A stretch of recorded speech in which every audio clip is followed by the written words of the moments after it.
വെറുമൊരു black and white cinema എന്നതിലുപരി മലയാള സിനിമയുടെ ചരിത്രത്തിൽ അടയാളപ്പെടുത്തേണ്ട സിനിമയാണ് ബ്രഹ്മയുഗമെന്ന് സംശയമില്ലാതെ പറയാം. മമ്മൂട്ടിയുടെ കരിയറിൽ അടുത്ത കാലത്ത് ഇത്രയും ഇമ്പാക്റ്റ് ഉണ്ടാക്കിയ മറ്റൊരു സിനിമ ഉണ്ടായിട്ടില്ല. ഒരൊറ്റ സിനിമ കൊണ്ട് പല അവാർഡുകളും ലിസ്റ്റിൽ ഒന്നാം സ്ഥാനത്ത് മമ്മൂട്ടി എത്തിയിരിക്കുകയാണ്. ചിത്രത്തിലെ പ്രകടനത്തിന് മികച്ച നടനുള്ള ഫിലിംഫെയർ അവാർഡാണ് ആദ്യം മമ്മൂട്ടിയെ തേടിയെത്തിയത്. കരിയറിലെ 14ാമത്തെ ഫിലിംഫെയർ അവാർഡാണ് മമ്മൂട്ടി തൻ്റെ ഷെൽഫിലെത്തിച്ചത്. ഒരു ഭാഷയിൽ മികച്ച നടനുള്ള ഫിലിംഫെയർ അവാർഡുകൾ ഏറ്റവും കൂടുതൽ തവണ സ്വന്തമാക്കിയ കമൽ ഹാസന്റെ റെക്കോർഡ് മമ്മൂട്ടി ഇതോടെ തകർത്തു.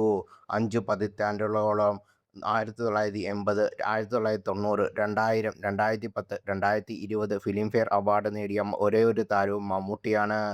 കേരള സംസ്ഥാന അവാർഡിലും ചാത്തന് വെല്ലുവിളി ഉയർത്താൻ ആർക്കും സാധിച്ചിരുന്നില്ല. കരിയറിലെ 7ാമത്തെ സ്റ്റേറ്റ് അവാർഡാണ് മമ്മൂട്ടിയെ തേടിയെത്തിയത്. മോഹൻലാലിനെ 6 വട്ടം എന്നത് മറികടന്നാണ് മമ്മൂട്ടി സ്റ്റേറ്റ് അവാർഡ് ചരിത്രമെഴുതിയത്. എന്നാൽ മമ്മൂട്ടിയുടെ ചാത്തൻ സേവ ഇവിടെയും തീർന്നിട്ടില്ലെന്ന് കാലം തെളിയിച്ചു. ഏറ്റവും കൂടുതൽ തവണ മികച്ച നടനുള്ള ദേശീയ അവാർഡ് നേടിയവരുടെ ലിസ്റ്റിൽ അമിതാഭ് ബച്ചനോടൊപ്പം എത്തിയിരിക്കുകയാണ്. 2024-ൽ ഏറ്റവും മികച്ച പെർഫോമൻസ് എന്നതിൻ്റെ കാര്യത്തിൽ പലർക്കും സംശയമില്ലായിരുന്നു. അവാർഡുകൾ മാത്രം ഒതുങ്ങി നിൽക്കുന്നതല്ല പ്രമേയത്തിന് റീച്ച് എന്നതും എടുത്തു പറയണം. ഓസ്കർ സ്ക്രീനിംഗുകളുടെ പ്രത്യേക സ്ക്രീനിംഗിലും ബ്രഹ്മയുഗം ഇടം പിടിച്ചു.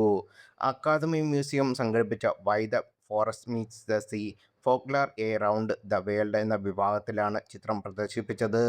ഈ വിഭാഗത്തിലേക്ക് തിരഞ്ഞെടുക്കപ്പെട്ട ഒരേയൊരു ഇന്ത്യൻ സിനിമ കൂടിയാണ് ബ്രഹ്മയുഗം. വ്യത്യസ്തമായ വേഷങ്ങൾ തേടിപ്പിടിച്ച് ചെയ്യുന്ന മമ്മൂട്ടിയുടെ കൊടുമൺ പോറ്റിക്ക് യെസ് പറഞ്ഞത് വെറുതെ ആയില്ല.